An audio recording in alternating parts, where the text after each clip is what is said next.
বন্ধুরা, আবারও একটা নিউ সুইপ নিয়ে চলে এলাম পেড়াছেপা কার বাজার থেকে আপনাদের জন্য। টায়ারগুলো দেখুন কি কন্ডিশন, দারুণ কন্ডিশনের সুইফট আছে। গাড়িটা দেখতে পারেন, আউটলুকিং পুরো ফুল লেজার সিট দিয়ে কমপ্লিট করা। দারুণ গাড়ি, দারুণ, খুবই সীমিত অল্প চলা আছে। স্টেপনি পুরো আনইউজ, ওটাও দেখিয়ে দেবো, দাঁড়ান। পুরো কনকনে গাড়ি যাকে বলে দাদা, সেই রকম গাড়ি নিয়ে চলে এলাম। খুব তাড়াতাড়ি সেল আউট হয়ে যাবে।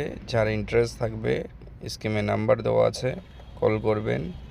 দাম রাখা আছে মাত্র 4,70,000 টাকা। ফার্স্ট ওনার গাড়ি আছে, চলা 30 সামথিং বা 35 সামথিং আছে। যোগাযোগ করতে এই নাম্বারে ফোন করুন। আর এই রকম ভিডিও পেতে আমার চ্যানেলটা সাবস্ক্রাইব করে রাখুন, তাহলে এরকম ভিডিও পেয়ে যাবেন। খুব দারুণ কন্ডিশন।